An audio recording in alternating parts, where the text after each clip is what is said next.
Hello, boys and girls, and happy World Read Aloud Day.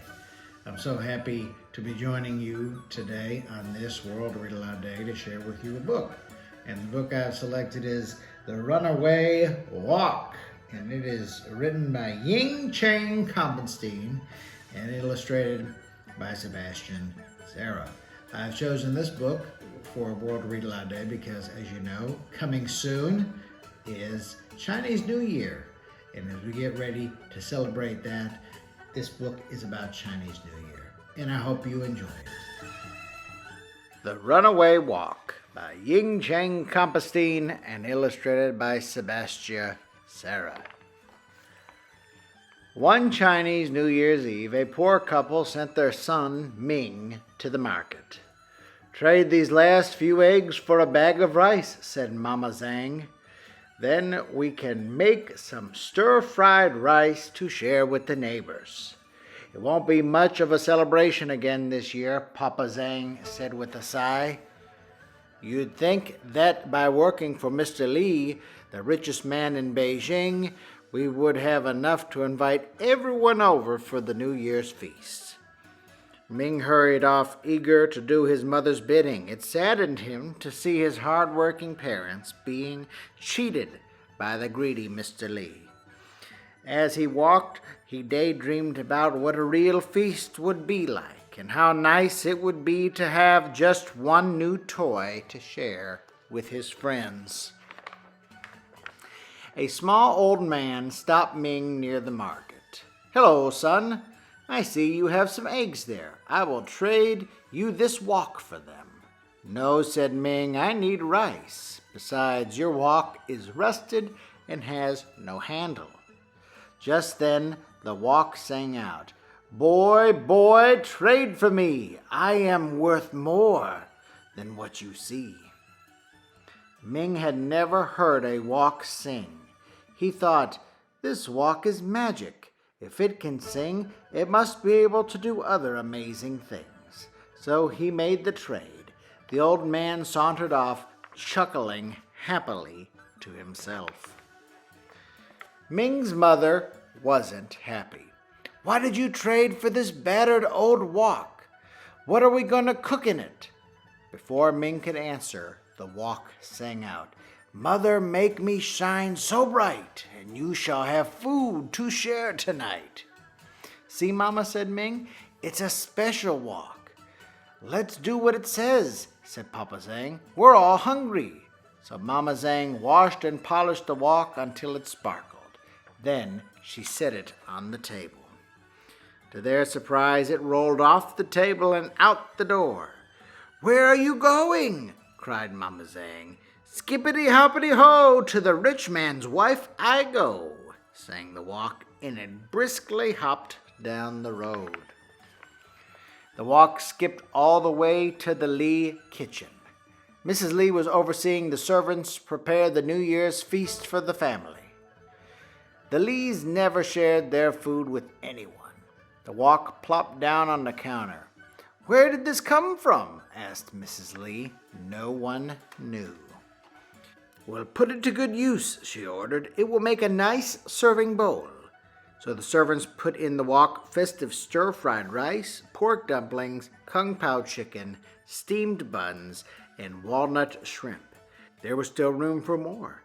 They added long-life noodles, ginger fish, rice cakes, yet there was still room for more. "Keep filling it," commanded Mrs. Li. "I must go change for the party." No sooner had the servants set the last bit of food in the wok than it jumped out the window. "Skippity-hoppity-ho, to the poor man's house I go," sang the wok as it trotted down the road brimming with delicious food. The Zhang family could hardly believe their eyes. They gleefully removed the food and set up a big feast. As soon as it was empty, the wok rolled out of their courtyard. "Where are you going?" cried Ming. "Skippity-hoppity-ho, to the rich man's son I go," sang the wok as it galloped away. The wok caught up with the rich man's son, Lan, at the market. who, though he had many toys, had never shared them with other children. The walk blocked the road in front of him. "What's this?" wondered Lan. "I could use it to hold all my goodies." And without bothering to find the owner, the chubby boy grabbed the walk. Lan bought fireworks, toy dragons, cymbals, toy drums. He piled them into the walk, and there was still room for more, so he bought lanterns, yo-yos, and kites. Finally, his weak arms grew tired, and he headed home. When Lan arrived home, he put down the walk and went to find his mother. And no sooner had he turned his back than the walk hopped away. "Skippity-hoppity-ho! To the poor man's house I go." It pranced all the way back to Zhang's house with all of the goodies safe inside. Ming bounced with joy as he emptied the walk. "There are enough toys here for all of my friends," he exclaimed. The walk rolled over to the door and out of the courtyard once again. "Where are you going?" called Mr. Zhang. "Skippity-hoppity-ho! To the rich man's house I go," sang the walk as it spun down the road. The walk arrived at Mr. Li's shop just as he was counting the money he had cheated out of the poor people of Beijing. It leaped through the window and landed on the counter in front of him. "Well, here's a nice pot to hold my money." Mr. Li put a handful of gold coins into the walk, and there was still room for more. He dragged out a bag from under his counter and dumped all of those coins in too. No sooner had Mr. Li emptied the last of his coins into the walk than it jumped out the window. "Skippity-hoppity-ho! To the poor man's house I go." It scooted down the road all the way back to Zhang's house with all the money safe inside. Ming and his parents danced with delight. They invited all the poor people in Beijing to their New Year's feast. Mother Zhang served the food, Father Zhang divided the coins up among the families, and Ming handed out the toys to all the children. In the middle of the party, without anyone noticing, the walk slid out the door. "Skippity-hoppity-ho! To the rich man's house I go."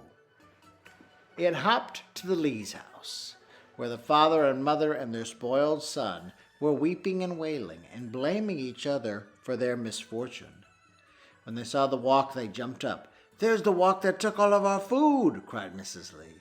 "And my toys," whined the boy. "I'll break it for stealing our gold," vowed Mr. Li.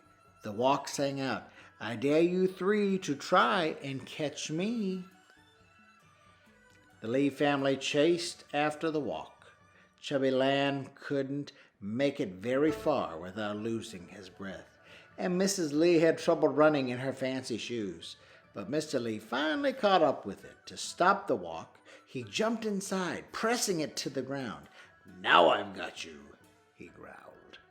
"Wait for me," cried Mrs. Li. "I will teach that walk a lesson." Mr. Li tried to get up but found that he was stuck tight. When Mrs. Li grabbed his legs to pull him out, she slipped into the walk too. Chubby Lan finally arrived out of breath. "Help! Help! Pull us out!" cried his parents. Lan grabbed their legs but lost his balance and fell inside with them. "Skippity-hoppity-ho! Too far away I will go," sang the walk as it tumbled down the road with the Li family inside, legs waving in the air. Dragon dancers, drums buoyed, cymbals crashed, and fireworks banged, drowning out the Li's family's cries. No one noticed as the walk sped off to the distant hills. The Li family was never seen again in Beijing. And as for the Zhang family, they opened a shop, selling walks of all different sizes and styles. Every year, they hosted a glorious New Year's feast for all their friends and family. And to think that it all started with a rusted walk with no handle.